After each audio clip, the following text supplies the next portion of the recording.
आज कथा का चतुर्थ दिवस है। माँ आदिशक्ति, माँ पार्वती, माँ जगज्जननी जगदम्बा अम्बा, भगवान देवाधिदेव महादेव जी के साथ में बिहार एक तारकासुर असुर का वध करने के लिए भगवान शंकर शक्ति का साथ लेते।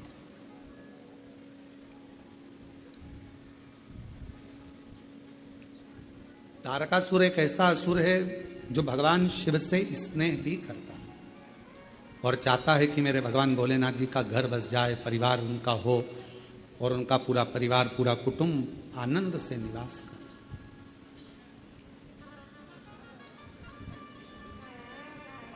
जो जगत में दूसरे के लिए अच्छा सोचता है, एक ना एक दिन परमात्मा उसके लिए अच्छा करता है।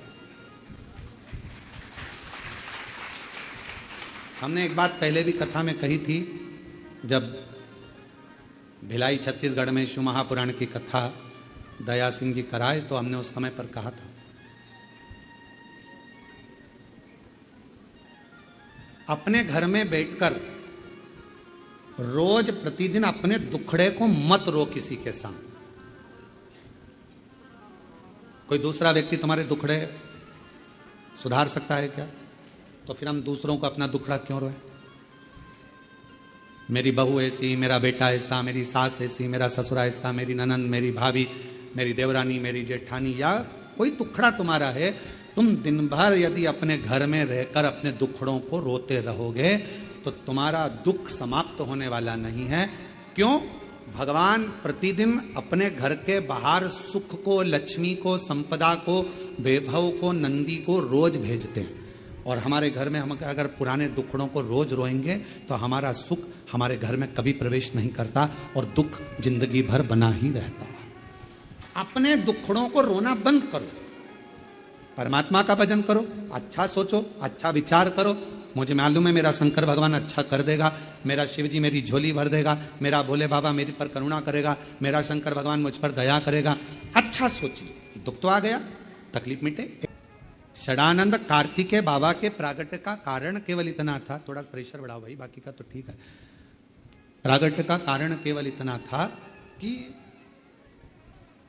शिव जी का परिवार बस, भगवान शंकर का पूरा परिवार बसे। और शिव जी ने क्या वचन दिया है? आदि शक्ति दुर्गा भवानी को भगवान शंकर वचन देते हैं, पार्वती तूने मेरी आराधना करी है और मुझे पाया है। जो मनुष्य मेरे शिवालय में जाकर, मेरे मंदिर में जाकर एक लोटा जल चढ़ाता रहेगा, मैं उसके परिवार का सदस्य बन जाऊंगा और उसके दुखड़े मेरे होंगे और मैं उस दुखड़ों को मिटाता रहूंगा। आप घर में रहकर दूसरों की निंदा मत करो। आप घर में रहकर कोई आपके पास में आकर कहे उसने ऐसा कर दिया, अरे भैया हमारे घर में निंदा विंदा मत करो, हमें निंदा सुनना नहीं, तुम अपने घर जाओ, मां निंदा करो। दुख है, माना बेटे की शादी नहीं हो रही, माना बेटी की शादी नहीं हो रही, माना बच्चे नहीं हो रहे, माना ये दुखड़ा है वो हम किसके सामने रोए? कभी कोई आया तो उसके सामने कहने लगे भगवान कोई बताओ, कुछ लड़का बताओ, लड़की बताओ, कोई कारण बताओ। ये हम सबको दुखड़े करें और शिव पुराण कह रही है कि वो दुखड़े हम बार बार अपने घर में अगर रोते रहेंगे तो हमारे घर में कभी सुख नहीं आएगा। सुख बाहर से ही चला जाए, बाहर से। सुख को घर के अंदर लाना है तो दुखड़ों को रोना बंद करो। कोई पूछे तुम कैसे हो? बहुत बढ़िया। सियोर वाला वो कुबरेश्वर बाबा है ना, उन्होंने मेरा हाथ पकड़ लिया, अब दुखड़ा मिट रहा है, अब दुखड़ा।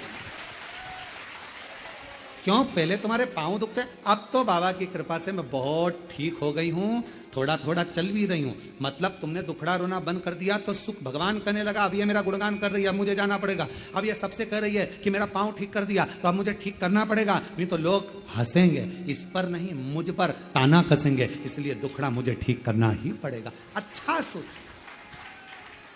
अच्छा। हम दुखड़ों से रोना बंद करेगा।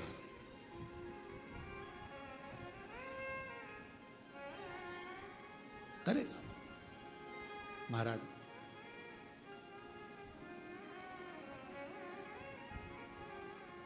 और जिस दिन अच्छी सोच, अच्छा विचार, अच्छी बुद्धि, अच्छा चित्त, अच्छा मन तुम्हारा भीतर से होने लगेगा तो शिव भी तुम्हारे लिए अच्छा करना प्रारंभ कर देगा। अच्छा, मानव का शरीर कब काम का है? जब वो शिव जी की साधना करे।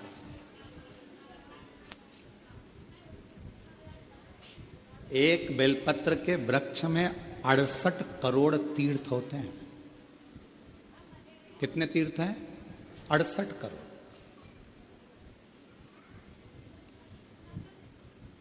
एक बेलपत्र के वृक्ष के अंदर 68 करोड़ तीर्थ होते हैं। और जब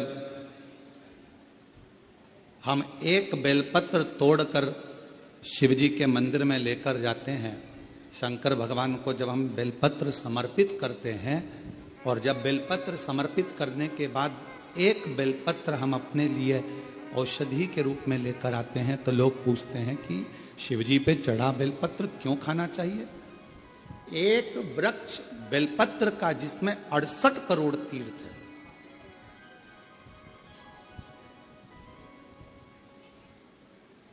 हम तो 68 करोड़ तीर्थ कभी नहीं गए, पर आप लोगों में से हो सकता है कि कोई होकर आया हो, तो बात दूसरी। पर आज भी फुल कॉन्फिडेंस से कहते हैं कि हम एक बेलपत्र के वृक्ष की परिक्रमा करते हैं, उसके चरणों में जाते हैं, और एक बेलपत्र उठाकर जब हम शिव जी को चढ़ाते हैं तो 68 करोड़ तीर्थ का पुण्य हमारे भाग्य में आ जाए।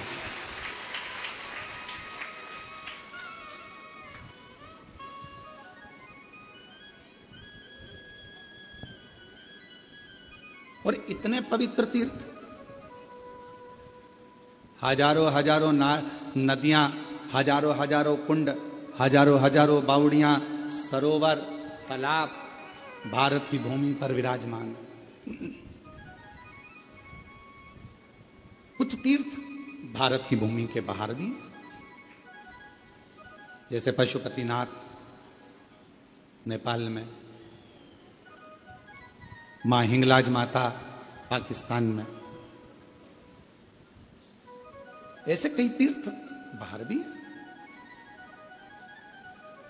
अब 68 करोड़ तीर्थ हम कभी नहीं गए,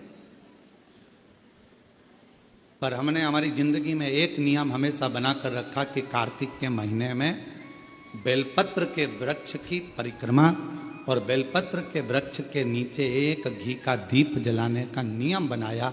तो ये हमें विश्वास है कि हमारे 68 करोड़ तीर्थ पूरे हो।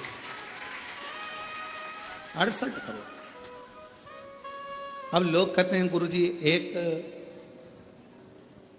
बेलपत्र हम शिव जी को चढ़ी हुई उठाकर लाते हैं, बाबा से औषधि के रूप में लेकर आते हैं, तो ये बेलपत्र है तो पेड़ की, वृक्ष की, ये इतनी अमृत कैसे हो जाती है कि लोगों की बीमारियां ठीक हो जाती हैं, तकलीफें ठीक हो जाती हैं, शुगर लेवल में हो जाती है, बीपी, थायराइड सब ठीक हो जाता है, सोराइसिस जैसी बीमारियां ठीक हो जाती है, किडनी लीवर जैसा ठीक हो जाता है। एक बेलपत्र इतना औषधि का कार्य कैसे कर जाता है? तो शिव महापुराण में वर्णन किया, उमा संहिता के अंतर्गत 68 करोड़ तीर्थ एक बेलपत्र के वृक्ष में है। एक बेलपत्र के वृक्ष की पत्ती जब शिवजी पर चढ़ती है बेलपत्र, और हम उसको लेकर आते हैं, तो 68 करोड़ तीर्थ का जो प्रसाद होता है, 68 करोड़ तीर्थ में जितनी हजारों हजार नदियां पवित्र हैं, कुंड पवित्र हैं, सरोवर पवित्र हैं, वहां जाकर हमने आचमन नहीं करा, पर शिवजी पे चढ़ी हुई बेलपत्र जब हम मुख में रखते हैं, शिवजी पे चढ़ा हुआ जल जब हम आचमन करते हैं, तो वह 68 करोड़ तीर्थ का आचमन हो जाता है और हमारा रोग समाप्त।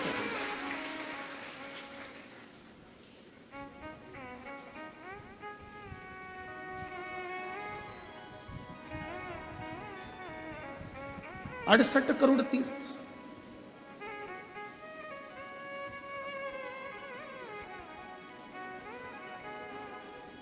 आप सभी के स्मरण में होगा,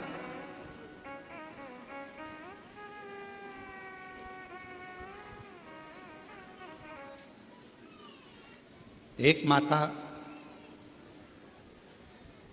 देवी भागवत कहती है मां ललिता, जिसको स्वयं भगवान ब्रह्मा, स्वयं भगवान नारायण, स्वयं भगवान शिव, स्वयं इंद्र, गरुण, वरुण, सारे देवता, मां जगज्जननी जगदम्बा अंबा दुर्गा भवानी का एक स्वरूप भंडासुर को मारने के लिए प्रकट करता है।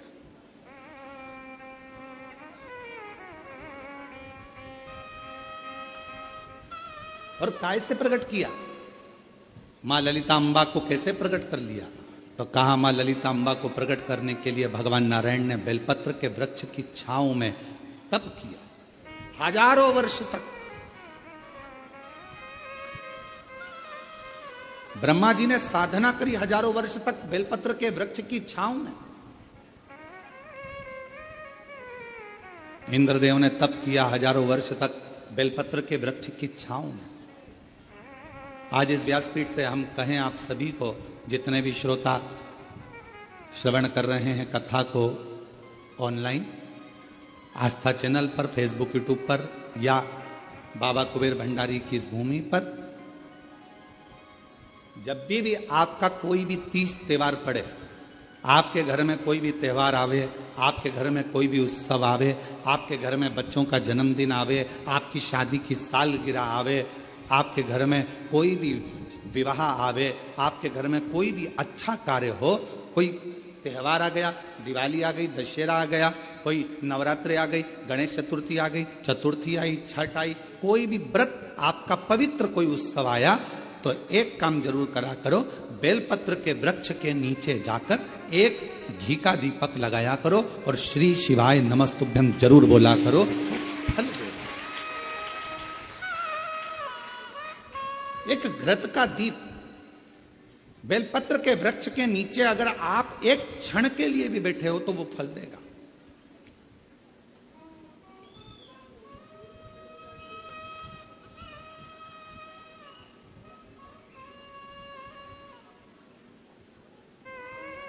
कितने ये सामने जो बगीची दिखती है आपको, जो अभी बन रही है, उसमें कई मेरी माताओं ने, कई मेरी जीजियों ने, उसमें अगर कोई बांस लगा है या कचरा पड़ा है तो माताएं उसको साफ कर देती हैं और बेलपत्र के पौधे को वहां रखी है। बेलपत्र के पौधे को उन्होंने वहां लगाया है। और कई माता ऐसी आती है कि वो बेलपत्र, इतने सारे बेलपत्र के पौधे लगे हैं और माताएं उस बेलपत्र के पौधे में कोई कचरा है, कोई दुर्वा लगी है, कोई घास लगा है, कोई बेकार पौधा लगा है तो उसको साफ कर देती हैं और उसमें जल डालकर उसकी परिक्रमा कर कर चली जाती है।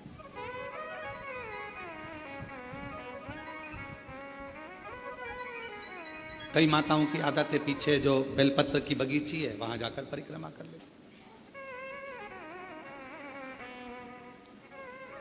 एक बेलपत्र के वृक्ष के अंदर 68 करोड़ तीर्थ विराजमान है और वह 68 करोड़ तीर्थ का फल हम जब भगवान शंकर, यहां तक कहा, कई लोगों की आदत रहती है पहले जल चढ़ाने से पहले शंकर भगवान के शिवलिंग पर अगर बेलपत्र रखी है तो उसको हटा देते हैं। शिव महापुराण की कथा कर रही है, अगर शिवलिंग के ऊपर बेलपत्र चढ़ी हुई है, चढ़े रहने दो, फूल हैं, आप उसको हटा सकते हो, मना नहीं। शिवजी का अभिषेक करने से पहले, भगवान शंकर को जल चढ़ाने से पहले, जब आप घर में कोई अनुष्ठान कर रहे हो, शिवजी का अभिषेक कर रहे हो, शंकर भगवान का कोई साधना कर रहे हो, शिव अभिषेक कर रहे हो, तो सबसे पहले शिवलिंग पर एक बेलपत्र का होना जरूरी है, फिर जल चढ़ाओ। क्यों? आपके पास, हमारे पास इतनी जो शास्त्रों में वर्णन किया गया, गंगा, यमुना, सरस्वती, कावेरी, मंदाकिनी, क्षिप्रा, नर्मदा आदि आदि की जितनी भी पवित्र नदियां हैं, सरयू आदि की जितनी पवित्र नदियां हैं, इतनी नदियों का, इतने सरोवर का, इतने कुंड का जल हमारे पास नहीं है। हमारे पास इतना जल नहीं है। हो सकता है आपके पास हो, पर हमारे पास नहीं। 26,000 नदियां भारत की भूमि पर अविरल बहती हैं, पवित्र नदियां 26,000 नदियां बहती हैं। अब मुझे तो नहीं लगता कि 26,000 नदियों का जल तुम्हारे घर पर होगा।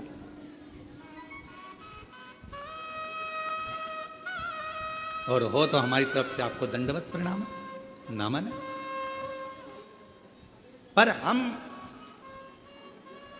एक बात बिल्कुल छाती ठोक कर कह सकते हैं कि वो 26,000 नदियों का जल हमारे घर में है। कैसे? हम शिव जी पर एक बेलपत्र चढ़ाकर जल चढ़ाते हैं और वो जल लेकर आते हैं तो वो जल 26,000 नदियों के जल के बराबर हो जाता है।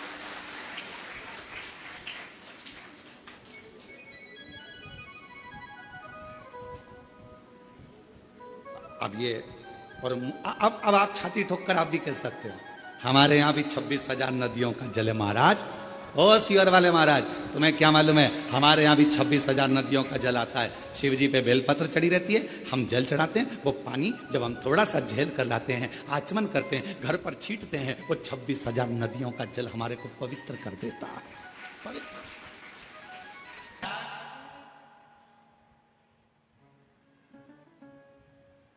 जहां पर पति और पत्नी के संबंध बेकार हो जाते हैं, विवाद हो जाता है, अदालत में बात पहुंच जाती है, परिवार वालों पर दहेज का केस चालू हो जाता है, कहीं ना कहीं किसी ना किसी रूप में कार्रवाई चालू हो जाती है, पति पत्नी में वापिस प्रेम को बढ़ाया जाए। उस प्रेम को बढ़ाने के लिए शंकर भगवान का समझ लीजिए, शिवलिंग, कनेर के पुष्प की माला, काई के पुष्प की, कनेर का वो पीला जो फूल होता है, आप टीवी पर दर्शन कर रहे होंगे, कनेर के पुष्प की माला जो ऊपर जलाधारी लगी है, जिस जलाधारी में से बूंद बूंद पानी गिरता है, ये शंकर भगवान की 5 बेटियों का स्थान है। कौन कौन सी बेटी? नाम ले, जया, विषहरा, श्यामली बारी, दौतली और 5वें नंबर की देव। ये शिव जी की 5 लड़की हैं जो पानी बूंद बूंद नीचे गिरा रही है।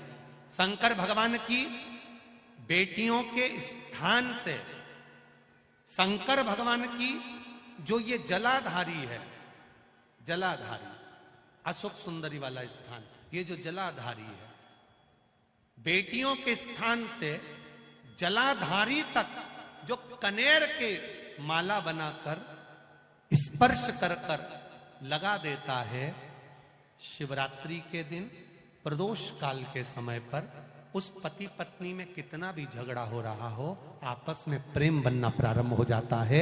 अदालत का केस धीरे धीरे समाप्त होने लगता है। अदालती कार्रवाई, यहां तक कहा गया कनेर का पुष्प, भाई भाई में विवाद हो रहा हो, जमीन के लिए विवाद हो रहा हो, किसी प्रॉपर्टी के लिए विवाद हो रहा हो, या किसी अन्य विवाद में पड़े हुए हो, या तुम्हारे दुश्मन बढ़ रहे हो, तो भी कनेर का पुष्प शिव को समर्पित किया जाता। कनेर का पुष्प सुख प्रदान करना, आनंद देना, जिसको कोई ना पाए उसको मेरा महादेव पाए। महाराज, खाली ना जाता कोई दर से तुम्हारे, मैं भी खड़ा हूं नन्ही पाए बसारे, अपने हृदय से लगा लो, गिरा जा रहा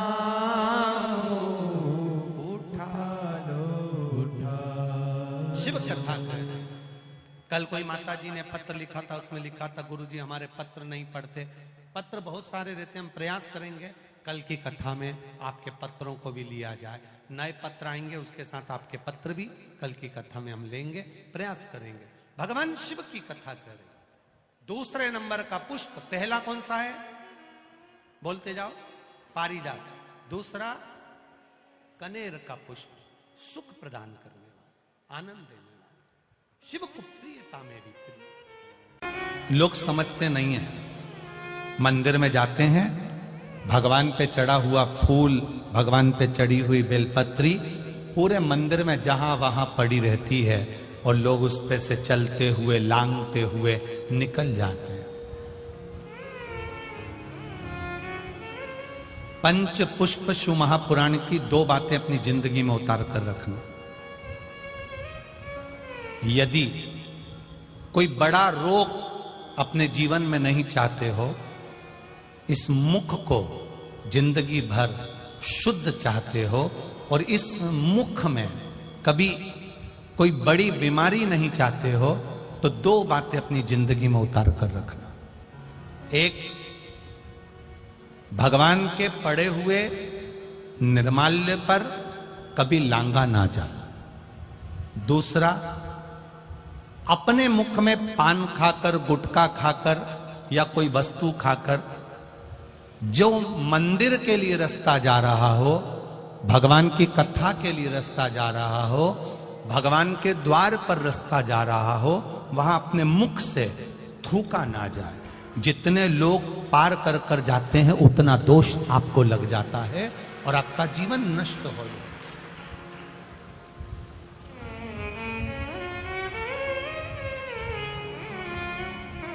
बीच पथ पर, जिस मार्ग से भगवान शंकर का शिवालय जा रहे हो, जिस मार्ग से भगवान के मंदिर जा रहे हो, जिस मार्ग से अगर कोई नारी, कोई पुरुष, कोई बच्चा, कोई बूढ़ा, कोई व्यक्ति एक लोटा जल लेकर भी अगर भगवान के मंदिर जा रहा है, उस मार्ग पर, बीच मार्ग पर अगर कोई थूकता है और उस थूक को जितनी बार लोग लांग कर मंदिर के द्वार तक जाते हैं, उतना उतना रोग इस शरीर के अंदर बढ़ता चले जाता है। इसलिए हमारे यहाँ पहले के समय में, आज के लोगों को तो स्मरण है कि नहीं है, पहले तो थूकने के लिए भी एक पीक दान होता था जिसमें थूका जाता था। आज के जमाने में तो आदमी पूरी पृथ्वी को पीक दान बनाकर रखा है, जहां मर्जी पड़ती है वहां थूक देता है।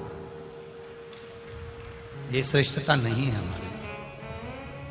ये वसुंधरा, ये पृथ्वी, ये वसुंधरा, ये भूमि माता, ये पृथ्वी माता, जिसके गोद में हम पाल पोष कर बड़े हुए हैं, जिसका दिया हुआ अन्न हम पा रहे हैं, जिसके आनंदमय आशीर्वाद से हम अपनी जिंदगी जी रहे हैं, इस पृथ्वी को भी नमन करना चाहिए। नमन, प्रणाम करना चाहिए। हम हमेशा कहते आए हैं, आज फिर कहते हैं, जिसकी बंजर भूमि पड़ी हो, जिसमें अनाज भी नहीं होता हो, बहुत मेहनत कर लिया, उस भूमि में कुछ नहीं होता, लोगों ने कह दिया इस भूमि में कुछ नहीं होता, ये जमीन बेकार है, ये जमीन बेकार है, ये जमीन बेकार है। आपसे निवेदन करना चाहेंगे, किसी मंदिर का निर्माल्य जो शिव जी पर चढ़ा हो, इकट्ठा हो गया हो, उस मंदिर के निर्माल्य को एकत्रित कर लो, डलिया में भर लो, और पूरे भूमि पर उस निर्माल्य का खाद बनाकर, उस पूरी जमीन पर आप उस निर्माल्य के खाद को थोड़ी थोड़ी दूर पर इतना इतना खड्डा खोद कर बाबा के उस निर्माल्य को डालना प्रारंभ करिए। क्यों? क्योंकि उससे भूमि की उपज देव अधिदेव महादेव की कृपा से अपने आप बढ़ना प्रारंभ हो जाएगी। उसको रखो, डालो, सभी जगह पर नहीं, कुछ स्थान चिन्हित कर लो कि हाँ ये बमूल का पेड़ है, इसके नीचे मैंने रख दिया, बे पीपल का पेड़ है, इसके नीचे मैंने रख दिया। उस निर्माल्य का एक बाबा से निवेदन कर कर, बाबा बस आपको लेकर जा रहा हूं, ये समझो कि आप मेरी भूमि को उपजाऊ आप बना सकते हो, मेरे जीवन को धन्य आप बना सकते हो। उससे दो फायदे होंगे। क्या? एक, निर्माल्य जो इकट्ठा होता है, लोग उसको ले जाकर नदी में डाल देते हैं, नदी में डाल देने से नदी दूषित हो जाती है, नदी में प्रदूषण हो जाता है। तो वो निर्माल्य जब आप जमीन में ले जाकर गाड़ोगे, डालोगे, तो नदी भी शुद्ध होगी और भूमि में भी उसकी खाद बनकर उस भूमि पर भी उसका शुद्धता का भाव जागृत होगा। अब करो उससे, आप कहो,